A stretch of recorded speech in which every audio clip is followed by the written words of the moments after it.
지금부터는 3.4 질량 분석기에 대해서 같이 살펴보도록 하겠습니다. 자, 아래 보시면 이제 질량 분석기가 이제 소개가 되고 있는데요. 이 질량 분석기는 어디에 이용이 되고 있냐면 이 원자나 이 분자의 질량을 측정할 때 사용이 되고 있습니다. 위에 보시면 원자나 분자의 질량을 측정하는 가장 뭐하다, 그죠? 직접적이고 정확한 방법이다. 그러니까 원자나 분자의 질량을 측정하는 가장 직접적이고 정확한 방법이 바로 뭐다? 그죠? 질량 분석이다라고 생각을 해주시면 됩니다. 자, 그러면 측정은 이제 어떻게 하는지 한번 살펴보도록 할게요. 자, 여기 이제 여러분이 측정하고자 하는 기체 시료 이렇게 이제 주입을 해주고요. 이렇게 주입된 이제 기체 쪽에 보시는 것처럼 이 높은 에너지를 갖고 있는 이 전자를 이 기체 상태의 이 시료에다가 쪼여가지고 충격을 가합니다. 자, 그러면 이 전자하고 기체 상태의 이 원자가 충돌을 함으로 해서 전자 한 개가 이제 떨어져 나가게 돼요. 그러면 중성에서 전자 한 개가 떨어져 나갔으니까 어떤 상태가 되겠습니까? 그죠? 양이온이 되겠죠. 그래서 양이온이 생성되게 됩니다. 그리고 이 양이온들은요, 보시는 것처럼 이렇게 이제 반대 전하로 이제 하전이 된 이 두 판 사이를 이렇게 이제 통과하면서 가속하게 됩니다. 그리고 이 판을 통과한 이 이온은요, 여기 이제 자석이 있죠? 이 자석에 의해 가지고 편향이 돼서 보시는 것처럼 원을 그리면서 이렇게 이제 돌게 되는데요. 이 경로의 지름은 무엇에 이제 의존하게 되냐면 바로 이 이온의 전하대 이제 질량비에 의존을 하게 됩니다. 자, 그리고요, 우리가 이 전하대 이제 질량비 값, 자, 요거를 이제 비교했을 때 이 전하대 이제 질량비 값이 이제 작은 이온들 있죠. 요 작은 이온들은 큰 이 전하대 질량비 값을 갖는 이온들에 비해 가지고 훨씬 넓은 이런 넓은 원을 이제 그리면서 돌고요. 그리고 이제 같은 이런 이제 이온을 가지고 있다고 하더라도 또 질량이 다르면요. 서로 다른 경로를 따라서 이렇게 이제 돌게 됩니다. 자, 그러면서 우리는 각 이온의 이 질량을요, 이 평향된 이 정도로부터 결정을 하게 되고요.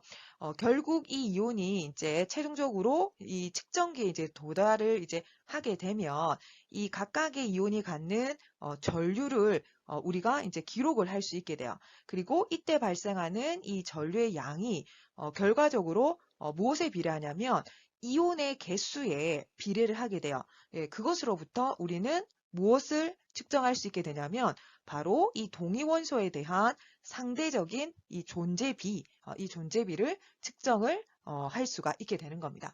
자, 그래서 위에 보시면 자, 검출 스크린에 보시면 가벼운 원소, 자, 무거운 원소 이렇게 표현이 되어져 있죠. 이 가벼운 원소가 훨씬 이제 넓은 원을 그리면서 어떻게 될까요? 돌 수 있겠죠. 그리고 무거운 원소는 그렇지 못하기 때문에 여기 이제 검출 스크린에 이제 나타나는 위치가 다르다라고 생각을 해주시면 됩니다.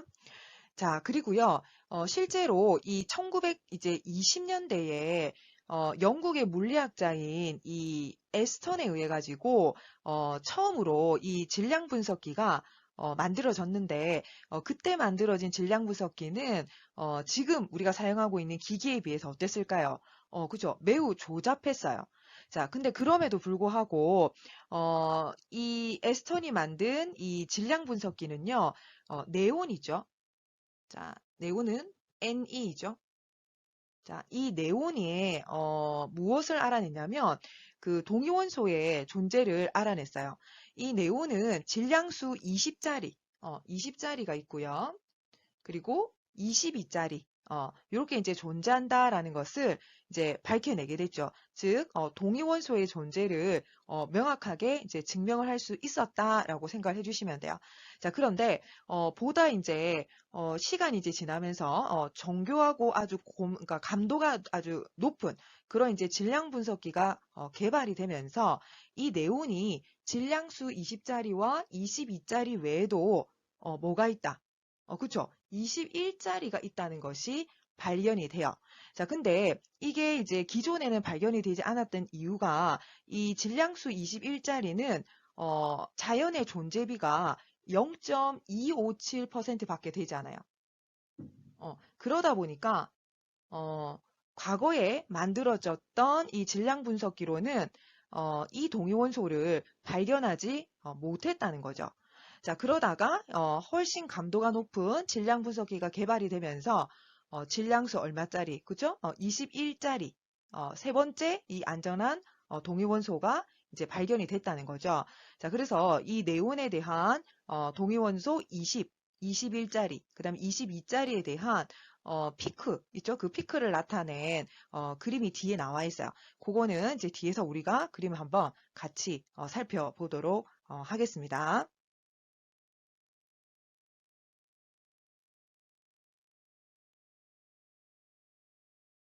이번에는 여러분책 84페이지에 나와 있는 그림 3.4를 같이 보도록 하겠습니다. 이 그림 3.4는요, 네온의 세 동위원소의 이제 질량 스펙트럼을 나타내고 있는데요. 가장 자연 존재비가 높은 거 어떤 겁니까?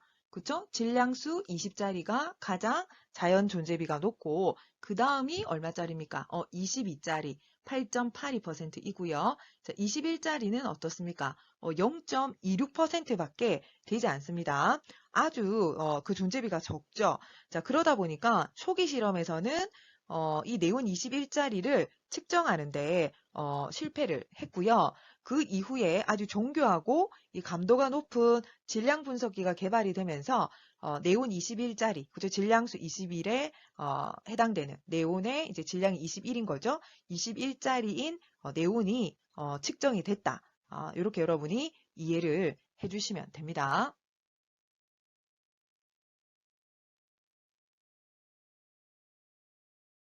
이번에는 3.5 화합물의 조성 백분율에 대해서 같이 살펴보도록 하겠습니다.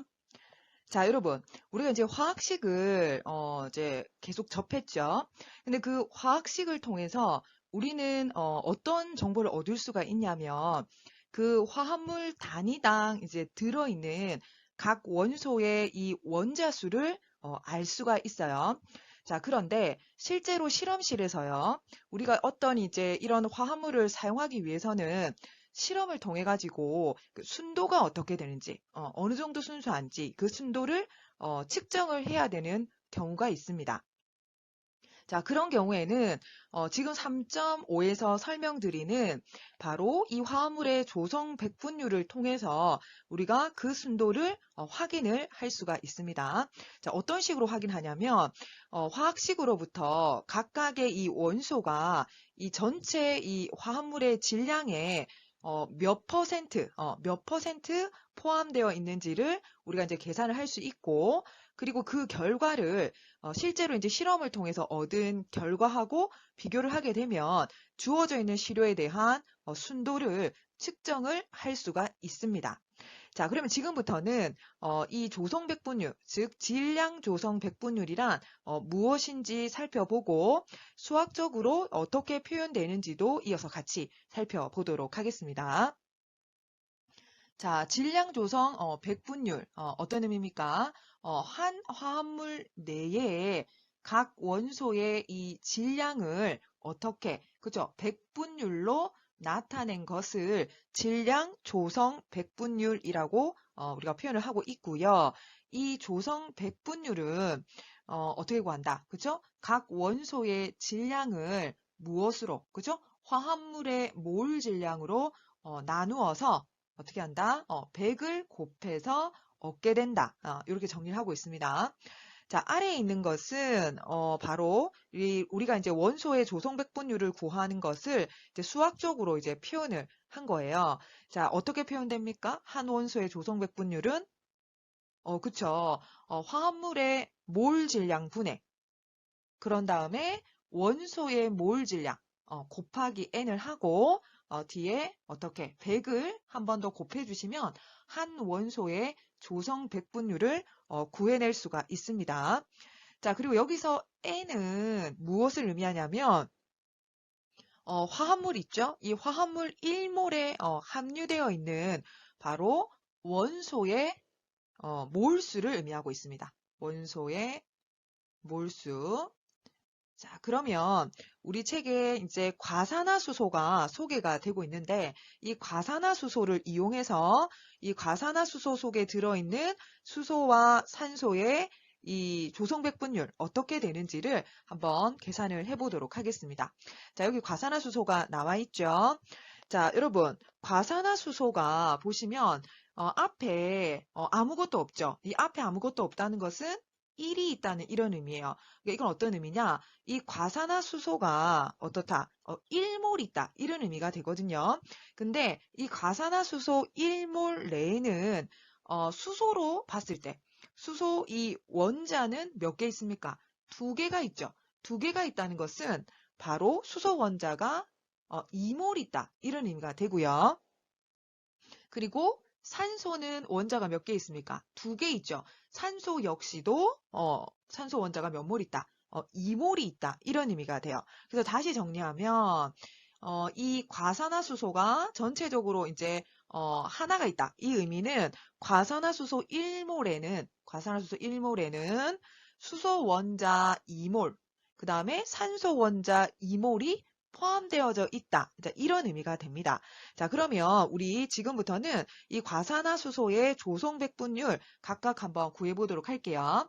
자, 일단 수소부터 구해보겠습니다. 자, 분모 자리에는 이 화합물의 몰 질량, 그러니까 과산화수소의 몰 질량 값을 넣어주셔야 된다는 거죠. 자, 그럼 이 몰 질량 구하려면 어떻게 해야 됩니까? 그쵸? 여러분이 주기율표를 보시고 수소의 원자량 가지고 오고 그리고 산소의 원자량을 가지고 오셔야 되죠? 그런 다음에 수소는 2개 있으니까 곱하기 2, 산소도 2개가 있으니까 곱하기 2 이렇게 해주시고 전체적으로 값을 더해주시면 바로 과산화수소에 대한 뭐가 얻어집니까? 그쵸? 분자량이 얻어지게 되는데 분자량은 단위가 즉 분자 질량은 AMU 단위를 쓰고 있죠? 맞나요? 분자량. 자, 근데 우리는 몰 질량을 구하는 거니까 AMU를 떼고 어떤 단위를, 그죠? 그램 단위를 붙여주면 되겠죠?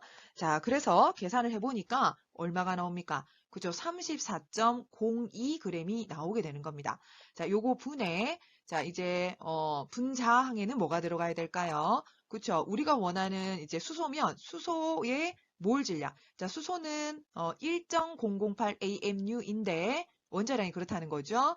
그럼 거기에다가 AMU를 떼고 g을 붙이면 수소에 대한 몰 질량이 얻어지게 되는 거고, 그리고 이거는 이제 앞에는 원소의 몰수라고 했으니까 수소가 몇 개 있습니까? 2개가 있으니까 앞에 곱하기 2를 해주시면 됩니다. 자, 그런 다음에 100%를 곱해주시게 되면 바로 이 수소에 대한 조성 백분율을 구할 수 있게 되겠죠. 자, 그래서 계산해 보니까 그 값이 얼마가 나온다? 그죠? 5.926%가 이렇게 나온다라고 생각을 해주시면 되고요. 자, 산소도 마찬가지입니다. 자, 산소도 분모 자리에 화합물의 몰 질량 얼마입니까? 34.02g 분의 자, 산소 한 개에 대한 몰 질량은 16.00g이죠. 그리고 산소가 2개가 있죠? 그래서 곱하기 2를 하신 다음에 전체적으로 100% 곱셈을 해주시면 산소는 몇 퍼센트 존재한다? 그쵸? 94.06%가 존재한다라고 생각을 해주시면 돼요. 자, 그러면 우리가 각각의 이제 조성백분율을 다 구했어요. 그럼 이거 2개를 한번 더해 볼게요. 여러분, 이거 2개 더하면 합이 얼마가 돼야 됩니까? 퍼센트니까. 그쵸? 100%가 되어야 되죠? 원래는? 자, 그런데 우리가 더해 보니까 100%가 조금 안 돼요. 맞나요? 자, 이렇게 이제 합이 원래는 100이 되어야 되지만 100%보다 약간 모자란 이유가 있어요. 그 이유는 뭐냐면 우리가 위에서 이미 각 원소에 대한 몰 질량값 요걸 확인할 때 이것을 이제 근사 처리를 했잖아요. 그러니까 근사값을 사용했기 때문에 우리가 퍼센트를 더했을 때 이게 100%에서는 약간 모자란 그런 값을 갖게 된다라고 생각을 해주시면 됩니다. 그리고 만약에 이제 계산에 실험식인, 그러니까 과산화수소의 실험식 어떻게 됩니까? HO잖아요. 이 실험식을 만약에 사용했을 경우에도 우리가 이 분자식과 실험식 이 모두로부터 우리가 그러니까 화합물에 대한 이 조성을 알 수 있기 때문에 결론적으로 같은 조성 백분율이 얻어진다라고 생각을 해주시면 됩니다. 자, 오른쪽에 이제 과산화수소에 대한 뭐가 있습니까? 공막대 모형이 이제 그러니까 표현이 되어져 있죠. 그래서 이제 수소는 퍼센트가 5.926%, 그다음 산소는 94.06%를 차지한다라고 여러분이 정리를 해주시면 됩니다.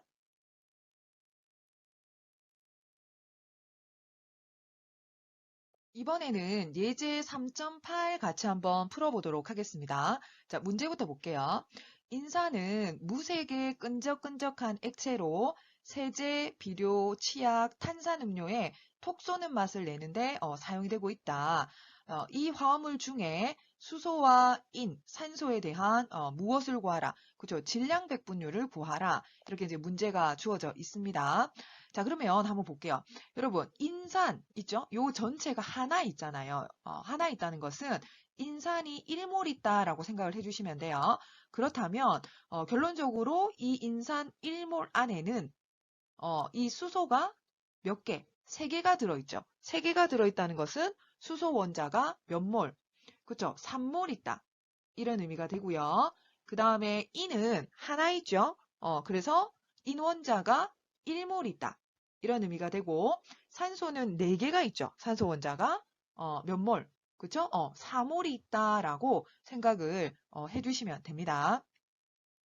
자, 그러면 우리 각각의 이제 질량 백분을 한번 구해 볼게요. 자, 분모 자리에 뭐가 들어가야 됩니까? 그쵸? 이 인산에 대한 몰 질량이 들어가야 되죠? 여러분이 인산에 대한 몰 질량을 찾아주시려면 주기율표에서 수소의 원자량, 그쵸?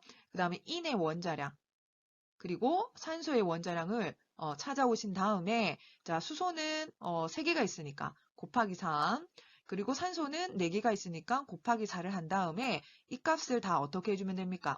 더해 주시면 되죠. 그러면 더했을 때 단위는 AMU이죠. 분자량은. 하지만 우리가 이제 몰 질량을 구하는 거니까 AMU를 떼고 무엇을 붙여주면 되나요? 그죠? 그램을 붙여주면 되죠. 분자량과 이 몰 질량은 숫자가 동일하다라고 했어요. 그래서 여러분 이걸 다 더하면 값이 얼마가 나오냐면 97.99g이 나옵니다. 자, 따라서 이제 수소부터 확인해 보면 분모 자리에 97.99g의 인산분해, 그리고 수소 여러분 뭐가 들어가야 됩니까? 이 원소의 몰 질량 얼마죠? 1.008g이 되겠죠. 원래 이제 원자량은 AMU이지만 이걸 AMU를 떼고 g을 붙여주시면 되겠죠.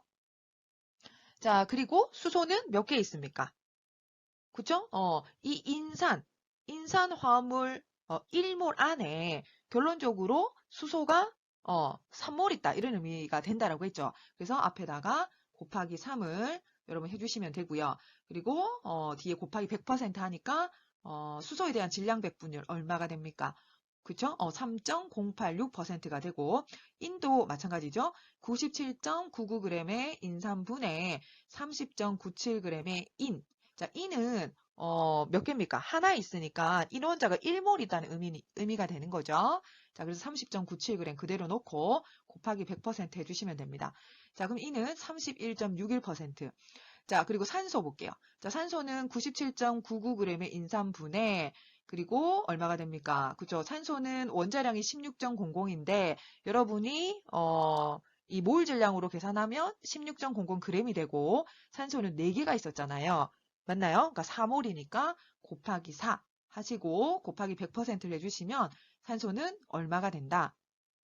그쵸? 65.31%가 된다. 이렇게 정리를 해주시면 됩니다.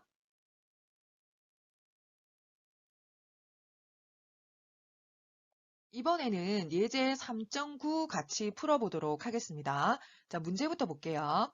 아스코르브산은 계열병 치료제이다. 이 화합물은 질량으로 탄소 40.92%, 수소 4.58%, 산소 54.50%로 구성이 되어져 있다. 자, 그랬을 때 무엇을 구하라? 실험식을 구하라 라고 하는 문제입니다. 자, 여러분, 우리는 앞에서 화학식이 이제 주어져 있을 때 무엇을 구했나요? 화합물을 구성하고 있는 각 원소들에 대한 질량 백분율을 고하는 문제를 풀어봤었어요. 근데 이번에는 반대가 되는 거죠. 조성백분율을 알고 있는 상태에서 화합물의 실험식을 구하는 문제입니다.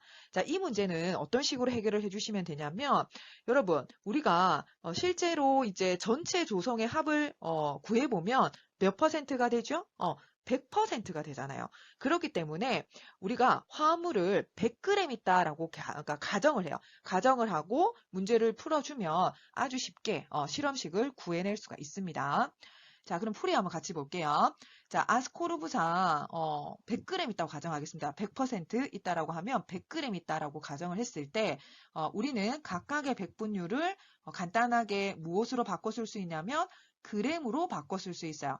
그러니까 100% 존재한다라고 했을 때 그쵸? 이것을 100g으로 본다는 거죠. 100g. 그러면 각각의 백분율 역시도 무엇으로? g으로 바꿔 쓸 수 있다라고 생각을 해주시면 됩니다. 따라서 자, 탄소는 40.92% 있으니까 몇 그램 있다? 그쵸? 40.92g 있다.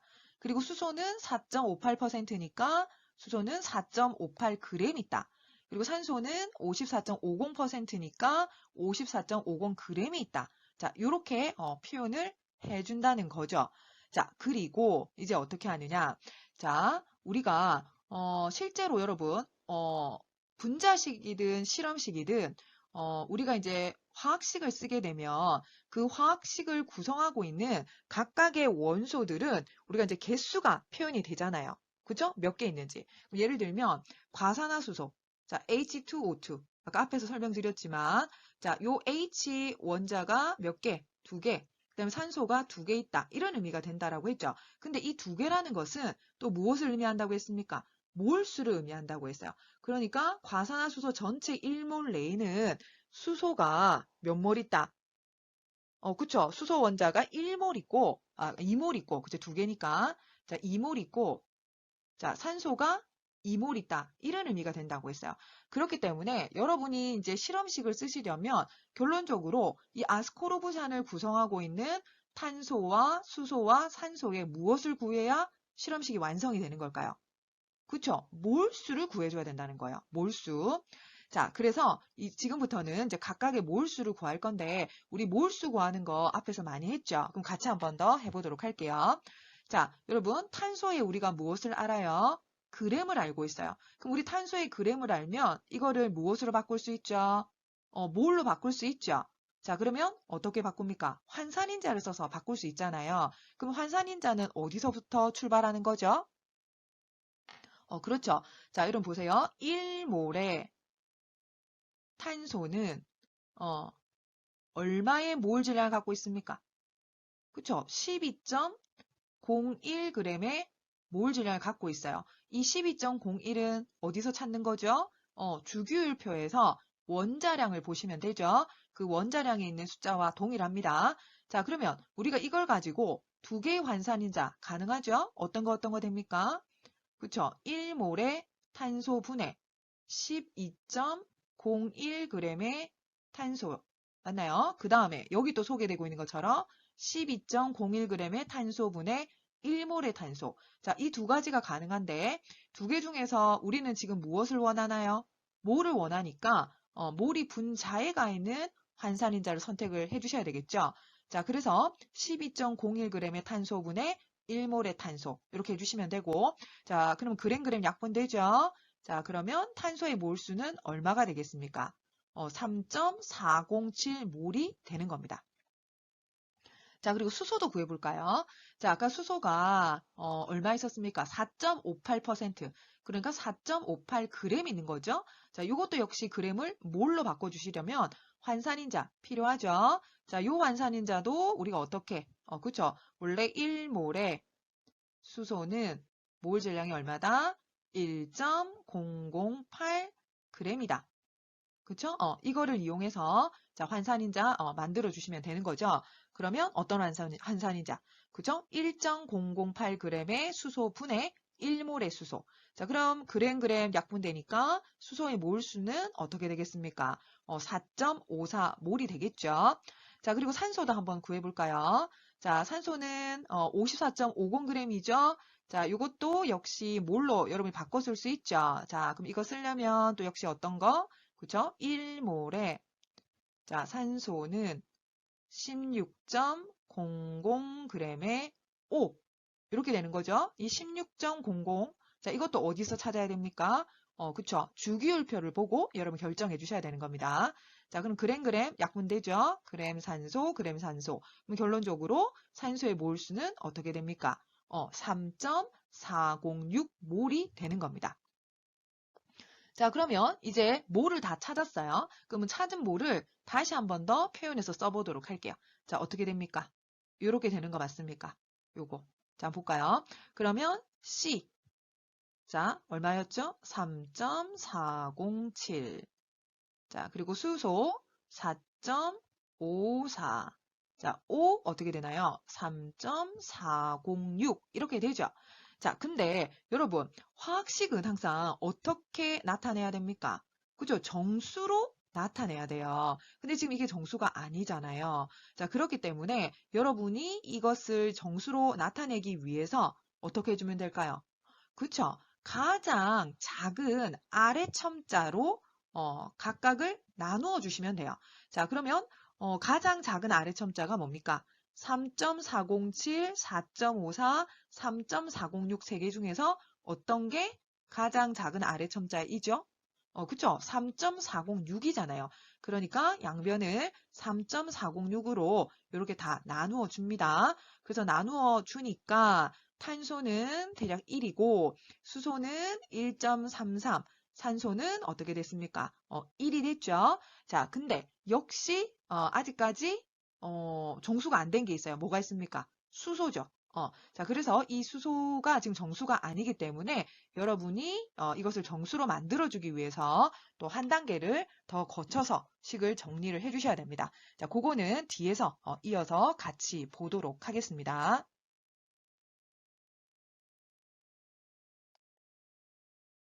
자, 우리는 앞에 이제 탄소에 이렇게 물결 표시를 했죠. 자, 이 물결 표시는 거의 같다라는 의미라고 생각을 해주시면 됩니다.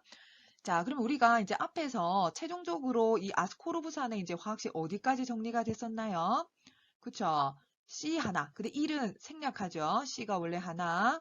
그 다음에 수소도 얼마였습니까? 1.34. O도 1이었죠. 자, 근데 1은 다 생략하니까 다시 표현해서 쓰면 C, H, 그죠? H는 1.33. 자, 그리고 뭐가 있습니까? O. 자, 이렇게 표현이 되죠. 자, 그러면 아직 정수가 안 됐기 때문에 여러분이 이제 정수를 만들어 주기 위해서 어떻게 이제 식을 써주셔야 되냐면 이 수소 있죠? 아래 첨자에 있는 1.33을 계속 늘려줍니다. 배수로 늘려서 거의 정수가 나오는 지점까지 늘려준다라고 생각을 해주시면 돼요. 자, 그러면 한번 해볼게요. 자, 1.33 한 배 하면 얼마입니까? 그대로 1.33. 자, 두 배 하면 2.66. 세 배 하면 얼마가 될까요? 3.99. 그쵸? 거의 얼마가 됩니까? 4가 되죠. 맞나요? 세 배를 했을 때. 자, 그래서 우리가 이 수소를 세 배를 해줄게요. 자, 그럼 수소를 세 배를 하면 어떻게 됩니까? 4가 된다는 거예요. 1.33을 세 배를 해주겠다는 거죠. 요거를 세 배. 자, 그래서 4로 만들어줬어요. 그러면 보세요. 수소만 3배 해야 됩니까? 여러분? 아니죠. 탄소도 3배 해줘야 되고 산소도 3배를 해주셔야 돼요. 그래서 탄소도 3배, 수소도 3배. 자, 이렇게 하면 탄소는 뭐가 될까요? 그죠? 3이 되고 수소는 원래 1.33이었는데 3배를 하면 거의 4가 되고요. 그리고 O는 어떻게 될까요? 그죠? 3이 됩니다. 자, 그러면 우리 이제 최종적으로 이 아스코르브산의 그러니까 화학식, 그러니까 실험식이 이제 완성이 된 거죠. 여러분, 실험식은 뭡니까? 그죠? 가장 간단한 이제 정수비로 표현된 것이 실험식입니다. 자, 여기 아스코르브산 보시면 3, 4, 3, 그죠? 더 이상 약분이 안 되잖아요. 그러니까 바로 이 아스코르브산의 실험식은 C 3개에 H 4개에 O 3개가 된다. 이렇게 여러분이 정리를 해주시면 됩니다.